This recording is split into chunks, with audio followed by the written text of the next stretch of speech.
आज लखनऊ के गोमती नगर स्थित इंदिरा गांधी प्रतिष्ठान में ऑल इंडिया टीचर्स एसोसिएशन मदरसी अरबिया द्वारा प्रांतीय सम्मेलन का आयोजन हुआ। ये सम्मेलन मदरसों के हालात बेहतर बनाने को लेकर किया गया, जिसमें अल्पसंख्यक कल्याण मंत्री ओम प्रकाश राजभर शामिल हुए। बता दें कि उत्तर प्रदेश के मदरसा टीचर्स की मांग है कि मदरसों को विश्वविद्यालय से जोड़ा जाए। मदरसा शिक्षा की समस्याओं को सुनकर ओम प्रकाश राजभर ने आश्वासन देते हुए कहा कि जल्द ही निस्तारण होगा। इस मौके पर प्रदेश भर से हजारों मदरसा शिक्षक सम्मेलन में मौजूद रहे।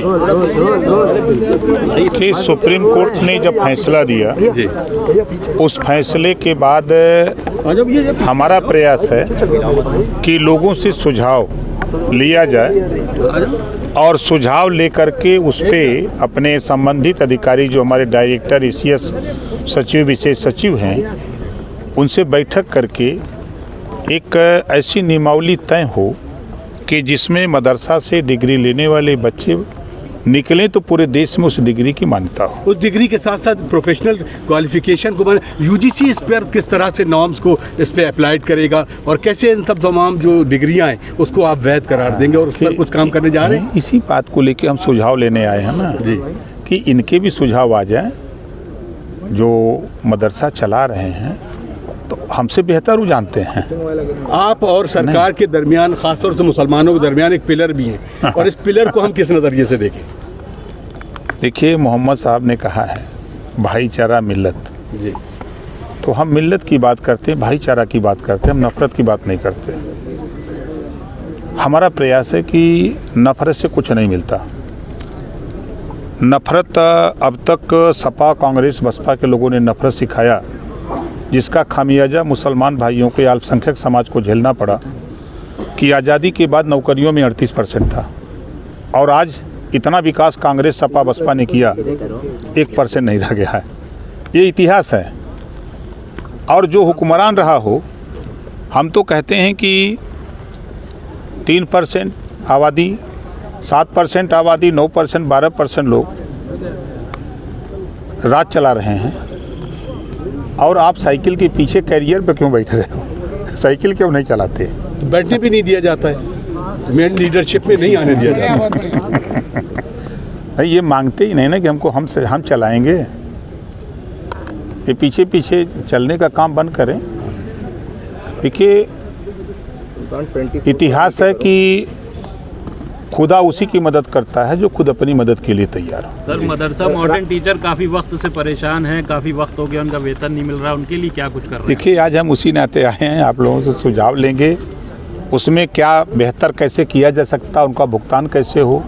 आपसे सुझाव लेकर के हम मुख्यमंत्री से मिलेंगे, अपने विभागीय अधिकारियों से बातचीत करके मुख्यमंत्री से मिल के इस पर क्या किया जा सकता है। फाइनल डिसीजन तो मुख्यमंत्री क्या ही लेना है। मंत्री जी, आज 1000 से ज़्यादा मदरसों से जुड़े लोग यहाँ पर मौजूद हैं, लेकिन जो प्रमुख मांग है और जो प्रमुख बात है वो यही है कहीं ना कहीं कि कोई भी उठता है और मदरसों की जांच के नाम पर इन लोग को प्रताड़ित करता है। मंच से आपके आने से पहले जो बात हो रही थी वो भी यही हो रही है। तो क्या कहेंगे, आप तो सरकार में हैं, कोई भी विभाग का आदमी या कोई भी चला जाता है और इन लोगों को प्रताड़ित करता है? देखिए, हमारी कोशिश हो रही है कि हम ज़मीन तलाश रहे हैं एक यूनिवर्सिटी खोलने के लिए। जिस तरह यूपी बोर्ड और CBSE बोर्ड बना है, उसी तरह मदरसा बोर्ड बना करके एक नियमावली लाना चाहते हैं। हमारा अपना प्रयास है और लोगों से सुझाव मांग रहे हैं कि आप अपना सुझाव दीजिए, एक रूपता हो जाए। अगर वो यूनिवर्सिटी खोल करके, हम ज़मीन तलाश रहे हैं, यूनिवर्सिटी खोल के इनको अटैच कर दिया जाए, वहाँ से मान्यता दे दिया जाए, तो हमारा मानना है कि फिर उनके साथ अन्याय अत्याचार नहीं होगा। लेकिन मदरसों पे जांच के नाम पर जो प्रताड़ित किया जा रहा है उसको रोकने के लिए आप अल्पसंख्यक कल्याण मंत्री हैं, कैबिनेट मिनिस्टर हैं। अब आप बताइए कि मदरसा आपने खोला, जिन साथी ने खोला, अब वो मदरसे में अगर नकली नोट छापे तो बताओ जांच नहीं होगी? तो जांच होगी। देखिए, एक आदमी अगर मदरसे में दोषी पाया जाता है तो उंगली सब पे उठने लगती है।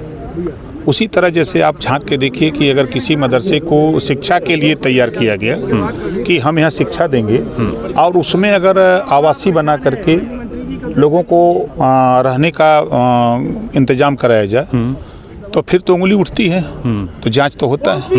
तो जांच का विषय है। तो जब जांच होती है तो कोई भी ऐसा मदरसा बता दीजिए जो हम 14 मार्च से शपथ लिए हैं, ठीक ना, और अब तक एक ऐसा मदरसा बता दीजिए जिसके खिलाफ जांच हुई हो और उसको जो सही हो उसके खिलाफ कार्रवाई हुई हो।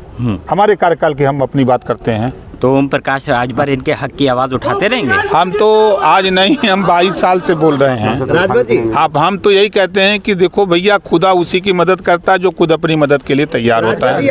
और आप नहीं, आप जो है मदद करते हो, सोनिया जी की आप मदद करते हो, अखिलेश जी की आप मदद करते हो, मुलायम जी की आप मदद करते हो, मायावती जी की, और वो मुड़ के देखते भी नहीं है आपके तरफ। एक और सवाल इसमें यहीं से उठा है। सवाल ये है कि कभी भी हमने अपना नेता नहीं चुना और हमारे जो नेता है हम लोग उनसे मुंह मोड़ लेते हैं। हमारा मतलब मुसलमानों की नहीं, सही बात। अब जाहिर सी बात, वो आप में नेता देखते हैं, मुलायम सिंह में नहीं, हम तो देखिए इसमें सरकार जो है, सरकार खासतौर से अल्पसंख्यक के नाम पे कहीं ना कहीं उसको पीछे भी लगता है कि सामने कुछ और है और सामने आते भी नहीं और दूर जाते भी नहीं। देखिए, मैं जिस दिन शपथ लिया, विभाग जिस दिन मुझे अलॉट हुआ, मैंने उसी दिन पूरे प्रदेश के अल्पसंख्यक भाइयों से कहा, आपके थाने की समस्या हो, आपके जिले की समस्या हो, किसी तरह की कोई समस्या हो, किसी से मिलो चाहे ना मिलो, लेकिन राजभर से मिलो, हम आपकी मदद करेंगे।